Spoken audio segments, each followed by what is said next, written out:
of all, I am very much thankful to our Honorable Head of the Department, Bagal Ma'am, and her colleagues that they have given me an opportunity to speak this MCA. I am introducing again myself, Dattatraya. I am the retired principal of government ITI. Basically, I am electrical engineer. I have been worked as an electrical engineer at Koyna Hydraulic Project for 2 years. 1 year at Chandrapur Thermal Power Station. Then after I joined the government technical college and worked as a lecturer for 13 years. Meanwhile, I applied to the exams of the Institution of Engineers by self-study and get the degree of AMI, which is Associated Member of the Institution of Engineers. And on that basis, I faced to MPSC and get selected through MPSC as a principal and worked as a principal for 22 years. And after prolonged service of 38 years, I retired in August 2019. And this is my hobby to deliver motivational speeches to Indian youth. There are many topics. One is the self-reliance list, Atmanirbharta. Second one is hidden power within you, Yuva Sapta Shakti. Third one is Sankalpa Shakti, is goal achievement power. Fourth one is self-control, is Atma Niyantran. Fifth one is prosperous thoughts, means Samruddha Vichar. Sixth one is on the peak of success, Safalta ke shikhar par. And self-realization and confident living, these are the topics of my speech. And also I speak on great thoughts of Vivekananda. So, first I will speak on prosperous thoughts. This is Samruddha Vichar. तो friends, किसी व्यक्ति ने एक बार एक विद्वान से समृद्धि का रहस्य पूछा, तो विद्वान ने बड़ा ही संक्षिप्त उत्तर दिया, समृद्ध विचार। कितने हैरानी की बात है कि इतने जटिल प्रश्न का इतना सरल उत्तर और उत्तर जितना सरल उतना ही सुनिश्चित भी। कितने सरल और सुंदर बात है कि जिस व्यक्ति के विचार समृद्ध होंगे उसके परिवार में समृद्धि होगी। अब एक छोटा सा सवाल हम यहाँ करते हैं, क्या आप अपने भाग्य को बदलना चाहते हैं? यदि हाँ तो क्या सड़े गए और रूढ़िवादी विचारों के चलते आप अपने भाग्य को बदल सकते हैं? इसका सटीक और संक्षिप्त उत्तर है नहीं। यदि हमें अपने भाग्य को बदलना, उसे जगाने, उसे चमकाना है, तो सबसे पहले हमें अपने विचारों को बदलना होगा, विचारों में जागृति लानी होगी, विचारों को रोशन करना होगा, तब कहीं इस प्रयास में सफलता प्राप्त कर सकते हैं।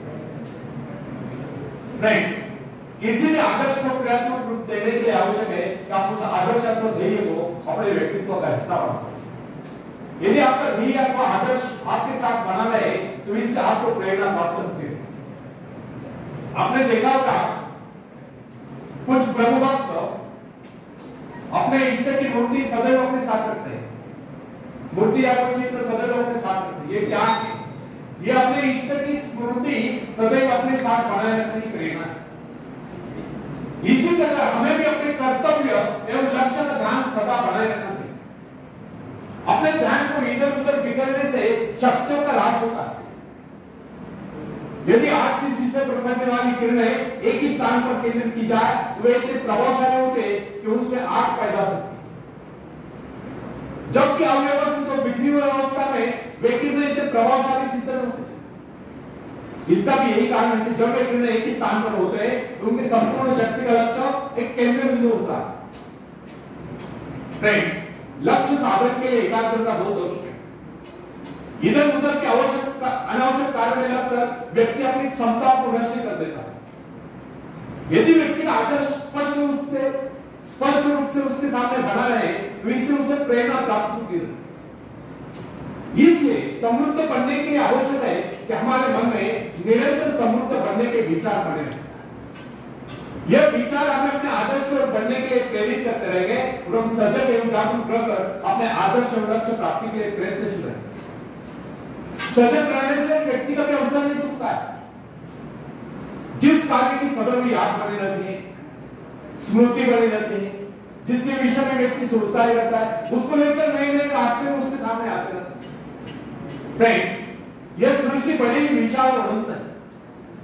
प्रकृति के भंडार असीमित है, उनकी कोई तुलना नहीं है।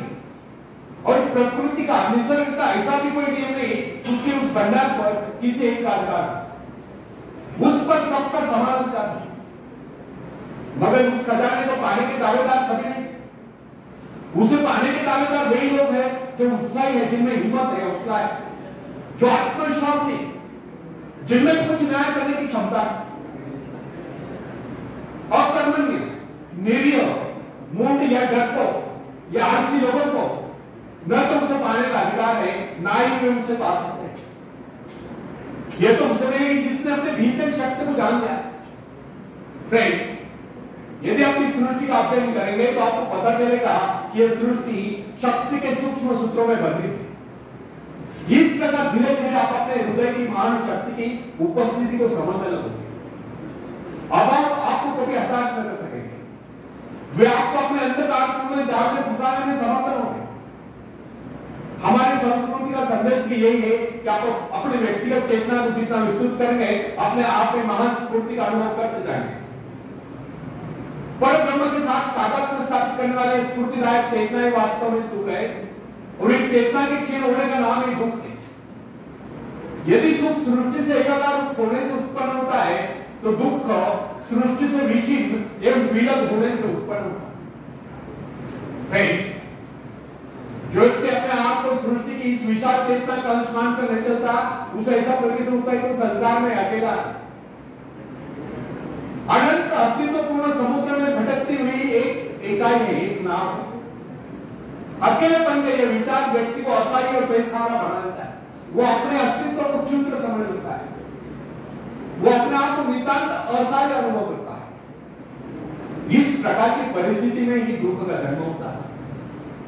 जब जब भी व्यक्ति अपने आप को सृष्टि से अलग कर लेता है, तब तब वह दुख उठाता है। वह स्वयं को अकेला महसूस करके भयभीत होता रहता है, और होगा भी क्यों नहीं। सृष्टि से नाता तोड़कर उसने स्वयं को अकेला तो कर लिया। इसके विपरीत जिस व्यक्ति ने सृष्टि से अपना संबंध जोड़ रखा है और तारतम्य बनाया हुआ है, वह स्वयं को कभी अकेला नहीं समझता। उसे ऐसा अनुभव होता है कि प्रकृति, निसर्ग उसका सहयोग करे। वो अपने आप को समृद्ध अनुभव करता है, क्योंकि प्रकृति के प्रति उसका दृष्टिकोण मित्र भाव का होता है। वो विराट सत्ता का एक अंश दिखाई देता है। यही भाव व्यक्ति में शक्ति और आत्मविश्वास पैदा करते हैं। फ्रेंड्स, आत्मविश्वास क्या है? अपने भीतर मौजूद शक्ति का एहसास या आत्मविश्वास। जो व्यक्ति अपने आप को सृष्टि से अलग कर लेता है, वह आत्मविश्वास से हीन रहता है। उसे प्रकृति के प्रति कभी स्नेह भाव नहीं होता। वह प्राकृतिक प्रक्रिया को अपरिचित और अपने प्रति षड्यंत्र मानता है। ऐसी स्थिति में प्रकृति के अनंत सुख, अनुपम सौंदर्य एवं समाप्त न होने वाले खजाने उसके लिए नहीं रहता। जिसे स्वयं पर विश्वास नहीं होता, वह किसी पर भी विश्वास नहीं करता। वह हर पानी हर वस्तु को संदिग्ध नजरों से देखता है। उसे ऐसा लगता है कि सब उसके दुश्मन है, सब उसका अभिचार है। अब आप ही बताइए कि ऐसा व्यक्ति अपने आप को समृद्ध और कैसे अनुभव कर सकता है, जिसका अकेलापन और अविश्वास उसमें हीन भावनाएं पैदा कर देते हैं। ऐसा व्यक्ति कभी भी अपने भाग्य का निर्माण नहीं कर सकता। फ्रेंड्स, प्राय लोग ऐसे कहते सुने जाते हैं कि संसार की रचनाएं इस प्रकार हुए कि यहाँ केवल कुछ लोग ही धनी और समृद्ध रह सकते हैं। शेष लोगों को अनिवार्य रूप से साधन ही निर्धन और दूसरों का मोहताज करना पड़ता है। उनके विचारों में सृष्टि में सुख समृद्धि के साधन सीमित होने के कारण सभी लोग समृद्ध नहीं रह सकते। उनका यह विचार है कि यह संसार एक प्रतिद्वंदिता स्पर्धा है, और जो उसमें सफल हो जाता है वही सुखों का उपभोग कर सकता है। शेष लोगों के भाग्य में दुख और कष्ट ही लिखे हैं। परंतु हमारे कहना है कि लोगों के ऐसे विचार अनुभवहीनता और अज्ञानता के कारण है।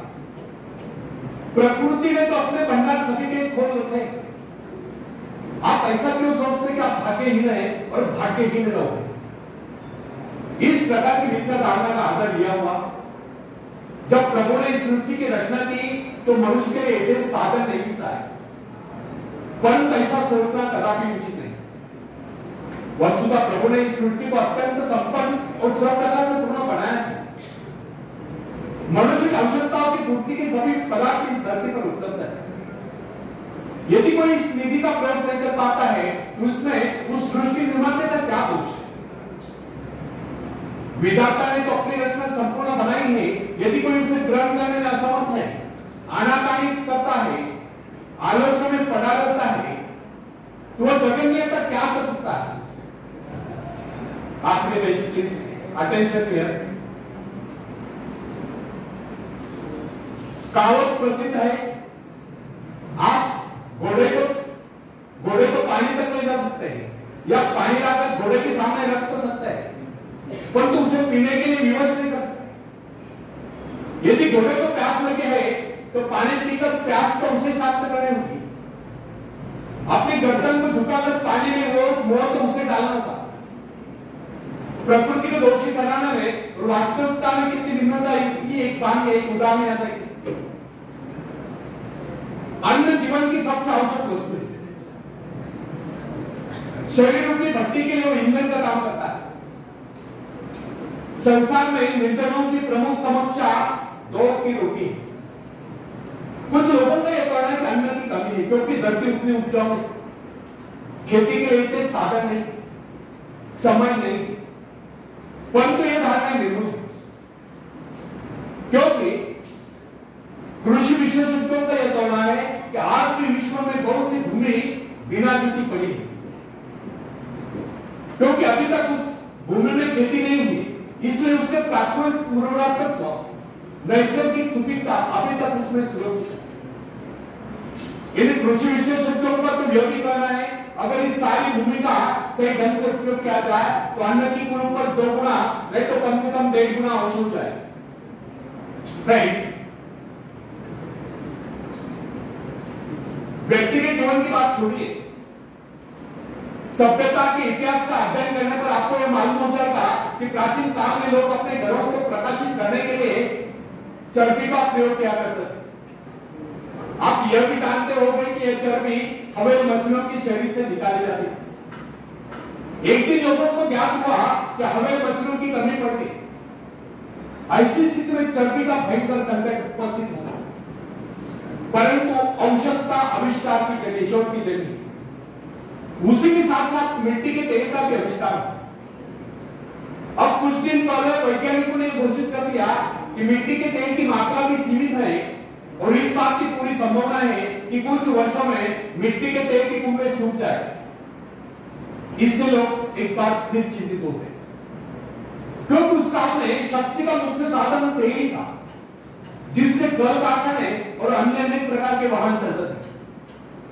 लेकिन अगले क्षण में वैज्ञानिकों ने इस प्रकार की घोषणा कर दी कि अणुशक्ति का प्रयोग प्रतिदिन की आवश्यकता पूरी करने के लिए किया जा सकता है। इसके साथ ही जल विद्युत का निरंतर बढ़ता हुआ खर्चा भी मानव की सभी आवश्यकताओं की पूर्ति करता रहेगा।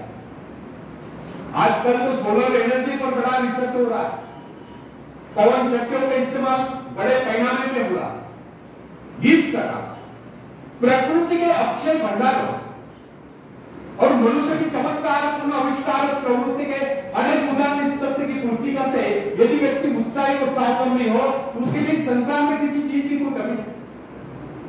खोजने पर वो सब कुछ प्राप्त करेगा। इसीलिए कहा गया है जिन्हें खोजा तिन्हें पाएगा।